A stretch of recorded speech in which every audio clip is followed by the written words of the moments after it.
नमस्कार, मैं हूं विद्यासागर। स्वागत है आप सभी का। आज बात करेंगे छत्तीसगढ़ की। वैसे तो वैक्सीनेशन की प्रक्रिया 16 जनवरी से चल रही है।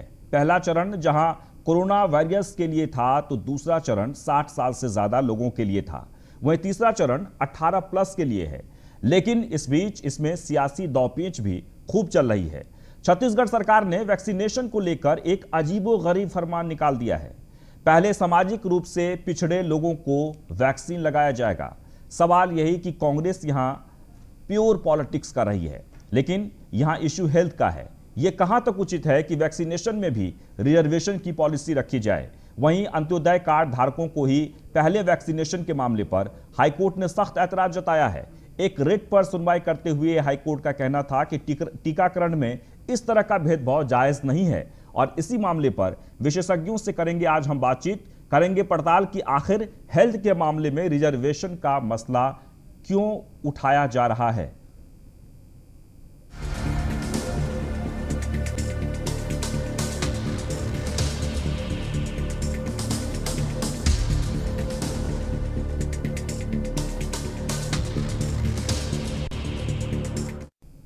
जी हां, छत्तीसगढ़ की हम बात कर रहे हैं। छत्तीसगढ़ सरकार ने फरमान सुना दिया है और उन्होंने ये पॉलिसी जो है वो लागू कर दी है कि सब वैक्सीनेशन को लेकर सबसे पहले अंत्योदय कार्ड धारक, उसके बाद बीपीएल और फिर एपीएल।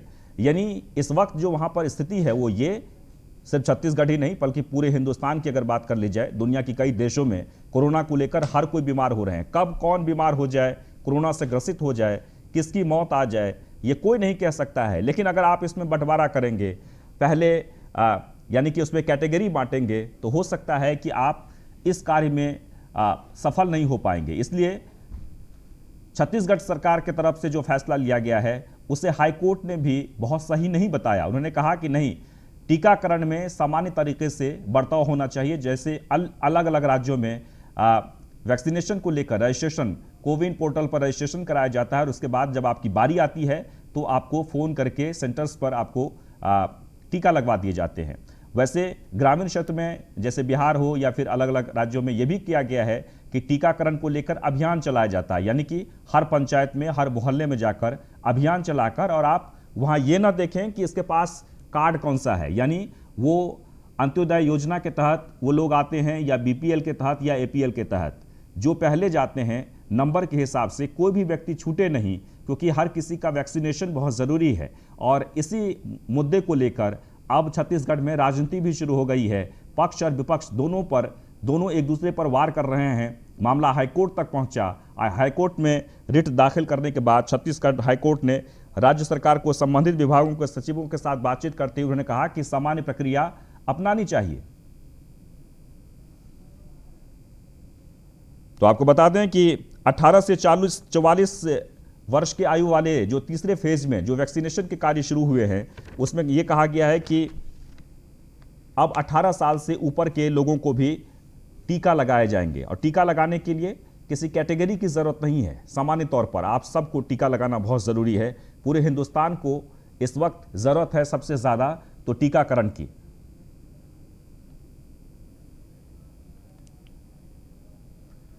और आज इसी मुद्दे पर हम चर्चा करेंगे। हमारे साथ बीजेपी के नेता भी होंगे और अरुण सिंह सिसोदिया जो कि प्रदेश महासचिव हैं कांग्रेस के, वो इस वक्त हमारे साथ जुड़ गए हैं। अरुण सिंह जी, बहुत बहुत स्वागत है।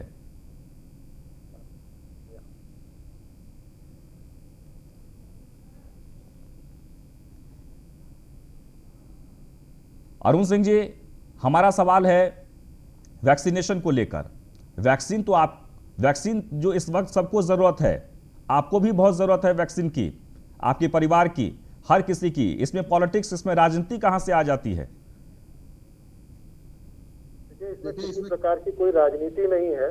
छत्तीसगढ़ की भूपेश बघेल जी की सरकार जो कांग्रेस नीति है, और हमारे जो मंत्रिमंडल के द्वारा जो निर्णय लिया गया कि 18 से 44 वर्ष के लोगों को जो वैक्सीनेशन होना है, उसमें व्यवस्थाओं को सुचारू रूप से चलाने के लिए एक स्टेप बाय स्टेप आगे काम करने का निर्णय लिया गया।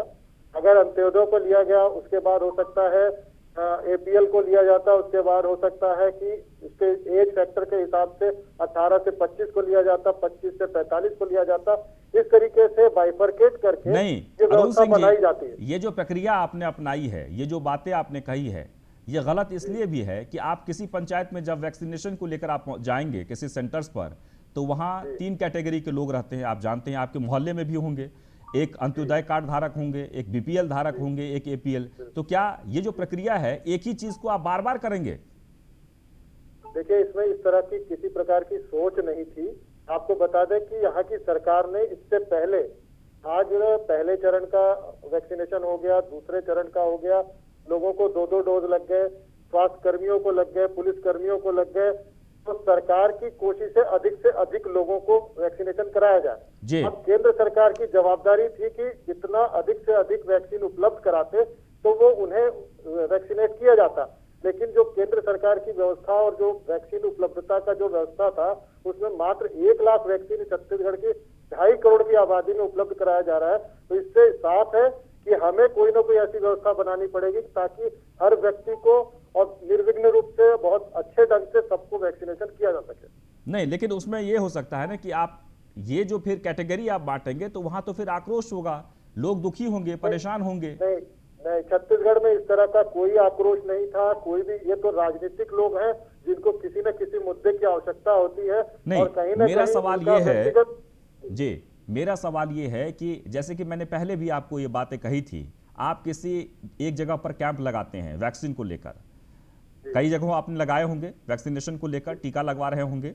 अब वहां उस मोहल्ले में जिस संबंधित आदमी को आप सिर्फ एक बार कैंप लगाएंगे, सिर्फ एक व्यक्ति के विशेष के लिए, और फिर दोबारा अगर आप वहां पर कैंप लगाएंगे, तो इससे सरकार की भी तो परेशानी बढ़ेगी। ये करना क्यों है? आप लगातार एक तरफ से सबको वैक्सीन लगाते जाएं जहां भी जाएं। देखिए, मेरा व्यक्तिगत मैंने दोनों डोज लगा लिया है, इस बात को मैं आपको कंफर्म करता हूं। और कहीं भी इस तरह का अफरा तफरी का माहौल नहीं है। और अगर आप सोचिए 2.5 करोड़ लोगों में अगर 1.5 करोड़ लोग 18 से 45 वर्ष की आयु में आते हैं, तो कितना बड़ा एक मॉब इकट्ठा हो जाएगा और ये व्यवस्था कहीं ना कहीं नहीं, शिथिल हो वो हम जाएगी या जानते नहीं हैं। पड़ेगा। उसके लिए हर एक जगह, हर राज्य में अलग अलग व्यवस्था बनाई गई है। जैसे कोविन पोर्टल के जरिए रजिस्ट्रेशन करवाइए, या फिर आप इस तरफ लिमिटेशन कर दीजिए कि हमको इतने से इतने लोगों को करना है और ये डेट होंगे। लेकिन अगर आप उसमें कैटेगरी बनाएंगे, हम बीजेपी के प्रवक्ता हमारे साथ जुड़ गए हैं, आपसे हम जानना चाहेंगे गुलेश शेख साहब, जो कांग्रेस ने, चूंकि आपको वहां पर छत्तीसगढ़ में लगातार सत्ता पक्ष और विपक्ष के बीच इस बात को लेकर तकरार भी हो रही है, बयानबाजी भी चल रही है, जो सत्ता पक्ष के तरफ से जो प्रक्रिया अपनाई गई है, सबसे पहले अंत्योदय, बीपीएल और एपीएल, इस पर आपकी क्या प्रतिक्रिया है? जी, मुझसे कुछ पूछ रहे हैं आप? जी गुलेश साहब।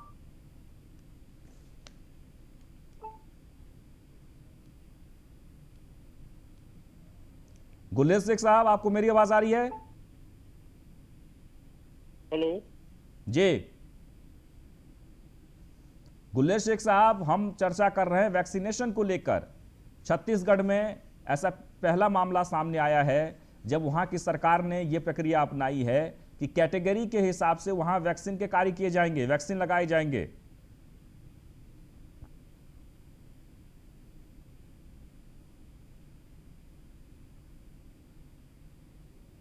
चलिए, गुलेश शेख से हमारी बात नहीं हो पा रही है। हमारे साथ कांग्रेस के जो प्रदेश महासचिव हैं, लगातार बने हुए हैं, अरुण सिंह जी। जी अरुण सिंह जी, क्या कहना चाह रहे हैं आप? देखिए, इसमें मेरा इलेक्ट्रॉनिक मीडिया के माध्यम से जो आप लोगों की बातें हो रही हैं और जो प्रचारित हुई हैं, मैं बता रहा हूं कि डिजिटल टेक्नोलॉजी के हिसाब से और नेटवर्क की प्रॉब्लम छत्तीसगढ़ में बहुत बड़ी है। दूसरा, लिटरेसी रेट यहाँ पे उतना अच्छा नहीं है कि ऑनलाइन जाके लोग रजिस्ट्रेशन करा सके। यहाँ तक कि मैं खुद अपना ऑनलाइन रजिस्ट्रेशन नहीं कर सकता। तो हमारे यहाँ बस्तर सरगुजा संभाग पूरी तरीके से जंगल में है। नहीं, ये आपने बहुत अच्छा, नहीं, ये प्रक्रिया जो है ऑनलाइन रजिस्ट्रेशन ठीक है, नहीं करवा सकते हैं। आप आधार कार्ड लेके जाइए, आप अंत्योदय कार्ड लेके जाइए, ये ठीक है, ये अच्छी बात है। आप सीधे जाइए, दिखाइए और उसके बाद आपका वहां वैक्सीन लगा दिया जाएगा। नहीं, आप सोचिए कि अगर इस तरह का खुला मंच रखा जाएगा, हजारों लोगों की भीड़ आ जाएगी, तो आज न कोरोना गाइडलाइन का पालन कर पाएंगे, न दो फीट दूरी की बात हो पाएगी, न मास्क लगाने वाले की बात आएगी। ठीक है, वहां भीड़ आ जाएगी। सोच के हमारी सरकार ने जो निर्णय लिया, हमारी समझ से हमारा 70% आबादी जो है वन अंचल में रहता है और वहां के लोगों को ये नेटवर्क की प्रॉब्लम, टेक्नोलॉजी की प्रॉब्लम, सारी प्रॉब्लम है। तो सरकार ने इसका जो व्यवस्था बनाया कि जो कार्डधारी है वो 20-50 आएंगे और उसका एक पहले से व्यवस्था बना के लोगों को करा के वैक्सीनेशन कराया जाएगा। तो यहाँ अगर वो सोच है तो निश्चित ही लोगों के हित के लिए है, ना कि किसी तरीके की इसमें कोई किसी तरह की अन्य बातें हैं। जी गुलेर शेख साहब, क्या सरकार ने जो प्रक्रिया अपनाई है उससे आप लोग सहमत हैं वैक्सीनेशन को लेकर? देखिए, कोई भी व्यक्ति जो दिल से सोचता हो, दिमाग से सोचता हो, बराबरी की बात करता हो, वो उससे कभी भी सहमत नहीं होगा। यहाँ तक कि न्यायालय को भी वो चीज पसंद नहीं आ रही है, वो बहुत स्पष्ट है।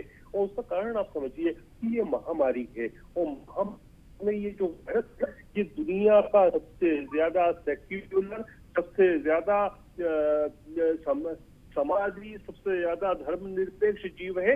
दो ही बिंदु होते हैं जीवन में, एक तो मृत्यु जो होती है वो सबसे धर्मनिरपेक्ष होती है, सबसे ज्यादा समाजवादी होती है, और ये वायरस जो उतना ही समाजवादी है, उतना ही धर्मनिरपेक्ष है।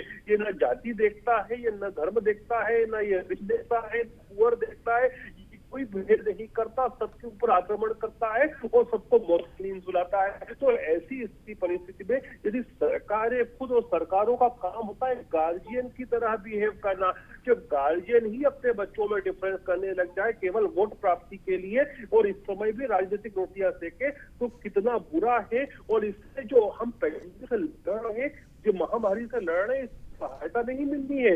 इससे समाज भी बटेगा, समाज में विभाजन होगा, समाज में त्रुटियां आएंगी, और बहुत बड़ा एक वर्ग है वह इस वैक्सीनेशन के ड्राइव से काफी लंबे समय दूर हो जाएगा। उनकी मौतों का जिम्मेदार कौन होगा? मैं ये कांग्रेस का महासचिव महोदय से पूछता हूँ, कम से कम अपनी राजनीतिक रोटियां ऐसे समय तो मत देखिए। बहुत समय मिलता है ये राजनीति करने के लिए, बहुत मुद्दे मिलते हैं, लेकिन आप इसे वैक्सीन जैसी जो बेसिक यूटिलिटी वाली चीज है, या आप देखिए कि अमेरिका जैसा देश जो कह रहा है कि हम वैक्सीन के ऊपर जितने भी पेटेंट है उसको हटाने के लिए तैयार हो रहे हैं, ताकि दुनिया का कोई भी देश कहीं पर भी बिना पेटेंट के भी, जिसके पास बताएं हैं वैक्सीन बनाने की, वो भी वैक्सीन बना सके।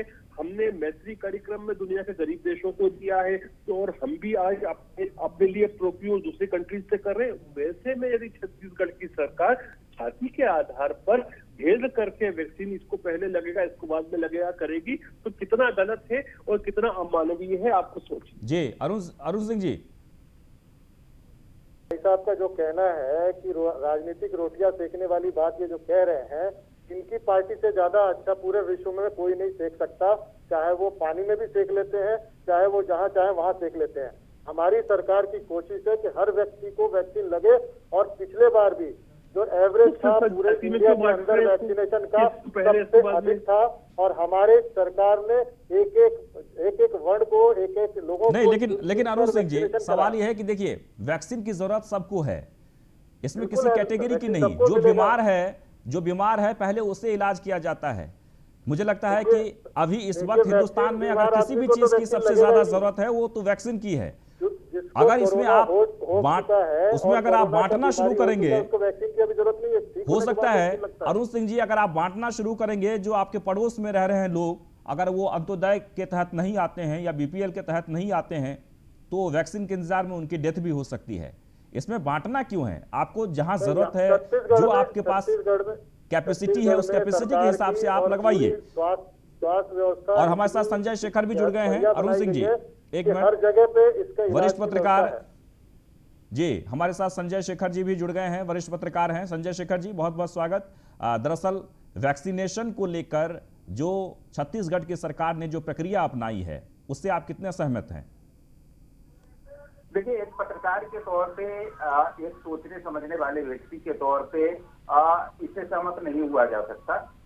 इसलिए सहमत नहीं हुआ जा सकता क्योंकि इसके पीछे कोई वैज्ञानिक लॉजिक नहीं है।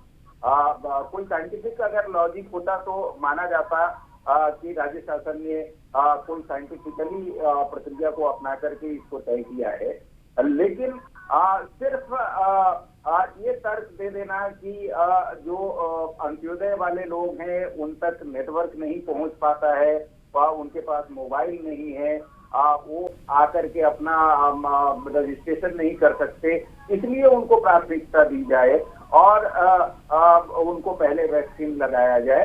और हमारे सहमत असहमत होने से ज्यादा इम्पोर्टेंट ये है कि आज माननीय उच्च न्यायालय ने फैसला दे दिया है और उनका फैसला सबको मान्य है और उन्होंने यही कहा है कि लॉजिक नहीं है, कोई साइंटिफिक लॉजिक नहीं है इसके पीछे। और उन्होंने कहा है कि चूंकि ये पैंडेमिक है और पैंडेमिक में बीमारी किसी को, कोई गरीब है उसको होगा, अमीर है उसको नहीं होगा, अमीरी गरीबी देख करके नहीं आती, लिहाजा सबको एक समान मान करके वैक्सीनेशन किया जाए। ये माननीय उच्चतम न्यायालय का ये फैसला है। तो और इसकी आलोचना काफी हुई है, छत्तीसगढ़ में तमाम लोगों ने इसकी आलोचना की है। हालांकि राज्य शासन के अपने तर्क हैं, लेकिन वो तर्क इसलिए गले नहीं उतर रहा है कि अगर उनका रजिस्ट्रेशन नहीं हो सकता है तो आप रजिस्ट्रेशन की व्यवस्था करिए, अलग अलग के बूथ बना दीजिए, उन बूथ के माध्यम से आपके कांग्रेस पार्टी का इतना बड़ा नेटवर्क है उसका उपयोग करिए, शासन का इतना बड़ा नेटवर्क है उसका उपयोग करिए और रजिस्ट्रेशन करा करके उनको आगे लाइए, उनको भी वैक्सीन दीजिए और बाकी लोगों को भी वैक्सीनेशन कराना चाहिए। जी अरुण सिंह जी।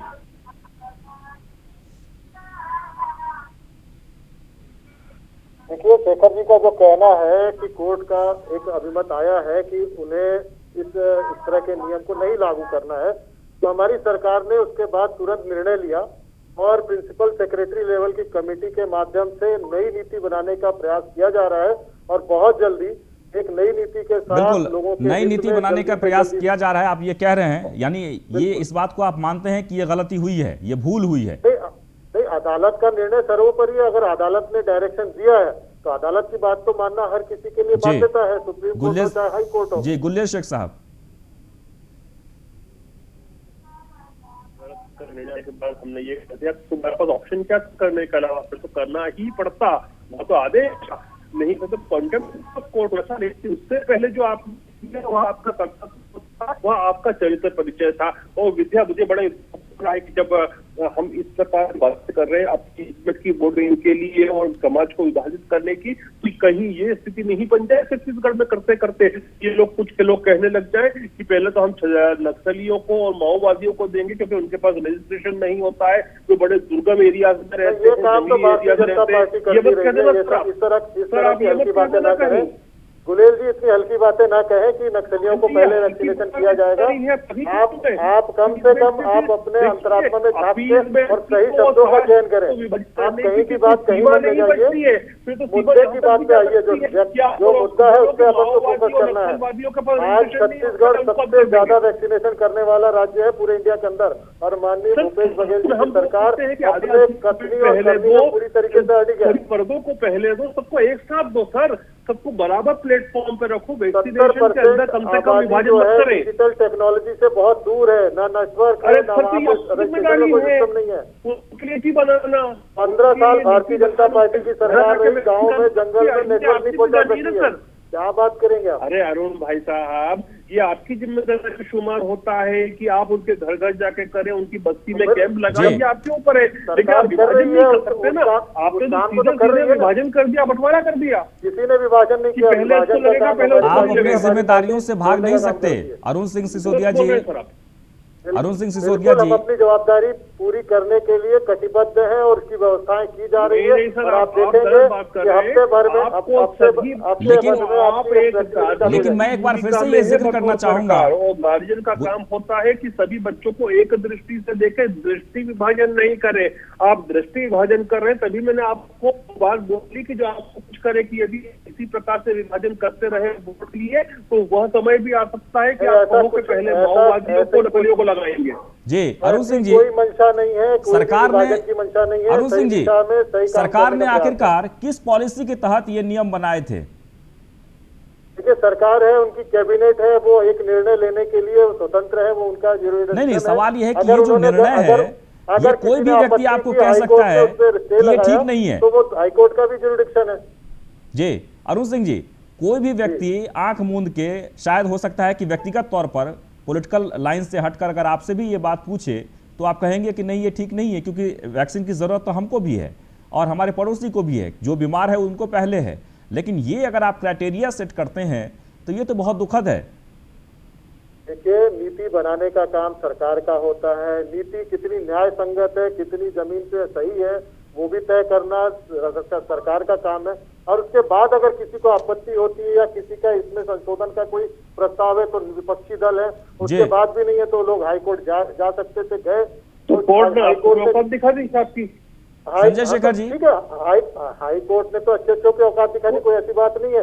हाई कोर्ट ने तो दिल्ली वालों को भी दिखा दी, उसके बाद भी, और हाई कोर्ट ने तो दिल्ली वालों को भी, तड़ीपारों को भी दिखा दी औकात, लेकिन उसके बाद भी कुछ नहीं हुआ। तो औकात वाली बात नहीं है, जो डायरेक्शन, जो कोर्ट का डायरेक्शन है उसके हिसाब से काम होगा। और आपको जो है औकात दिखाई है। नहीं, औकात तो आपकी भी सबको मालूम है, कोई दिक्कत नहीं, औकात की बात मत करिए। हम लोग की औकात कितनी है छत्तीसगढ़ सरकार की, वो आपको बताने की जरूरत नहीं है। आप अपने लिमिटेशन में रहिए, शब्दों का चयन सही करिए मिस्टर गुलेल जी। औकात दिखाने का काम आपका संजय शेखर जी, आपके औकात दिखाने की बात नहीं कर सकते। आप जो बात कर रहे हैं सही बात को सही तरीके से करिए। ठीक है, ठीक है। अरुण सिंह जी आप सुन लीजिए। संजय शेखर जी, पहले आप नक्सलियों को लगाओगे, माओवादी वो तो भाजपा करती आई है, भाजपा ने जो किया है, किसने हमारे पूरे नेताओं का क्या हाल किया है, कितनों की शहादत गई है, कितनों को किसने क्या करवाया, अरुण सिंह जी, मालूम है ज्यादा। अरुण सिंह जी एक मिनट। संजय जी, वाला शब्द आप बिना मतलब की बातें कर रहे हैं, वो आपको शोभा नहीं देती है। जी संजय जी, दिख रहा है सर, आपसे करता तो दिख रहा है कि छत्तीसगढ़ की बहुत आबादी, करीब 40% आबादी जो है वो ऐसे क्षेत्र में रहती है जहाँ पर घनघोर जंगल है, पहाड़ हैं, ऐसे इलाके में, और वहाँ पर तुलनात्मक रूप से नेटवर्क जो है, मोबाइल नेटवर्क या फिर टेलीफोन का नेटवर्क, इंटरनेट की कनेक्टिविटी वो काफी कमजोर है। इस बात से इनकार नहीं किया जा सकता, लेकिन ये कोई आधार नहीं हो सकता, क्योंकि बाकी सारी चीजें आप तो कर रहे हैं। इवन आपके जो मनरेगा का पेमेंट है वो भी आप बैंकिंग के थ्रू कर रहे हैं। तो अगर इसमें कोई रजिस्ट्रेशन में कोई प्रॉब्लम हो रही है तो रजिस्ट्रेशन के लिए, जैसा कि मैंने आपको पहले कहा कि कांग्रेस का बहुत बड़ा नेटवर्क है निचले स्तर तक, उनके वॉलंटियर्स के माध्यम से उनका रजिस्ट्रेशन कराया जा सकता है। शासन का इतना बड़ा नेटवर्क है, उनके माध्यम से उनका रजिस्ट्रेशन कराया जा सकता है। और उसमें भी, अंत्योदय में भी, जो पहले संक्रमित होने की जिनके चांसेस ज्यादा है, चाहे वो ठेले वाले हो सकते हैं, रेहड़ी वाले हो सकते हैं, सब्जी बेचने वाले हो सकते हैं, उनको आप प्रायोरिटी रख सकते हैं। फ्रंट लाइन वर्कर्स का दायरा कई राज्यों ने बढ़ाया है, उस तरह से साइंटिफिकली आप जो है चयन कर सकते हैं। बहुत बहुत शुक्रिया जी, बहुत बहुत शुक्रिया संजय शेखर जी, अरुण जी और गुलेल साहब, आपका भी बहुत बहुत शुक्रिया हमारे कार्यक्रम में जोड़ने के लिए।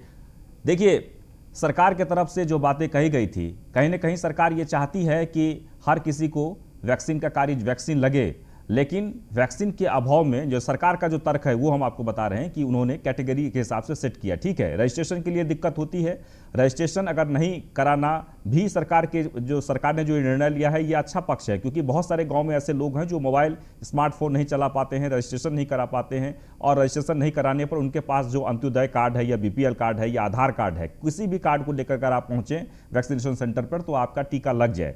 लेकिन ये टीका हर किसी के लिए बहुत ज़रूरी है, इसलिए सरकार को इस पर सोचना बहुत ज़रूरी है कि जब टीकाकरण का कार्य शुरू हो तो हर किसी, यानी जो भी लोग वहां पर पहुंचे, उसमें ये ना देखे कि पहले कौन आया है, जो आ रहा है अगर आपके पास टीका है तो टीका लग जाना चाहिए। फिलहाल इतना ही।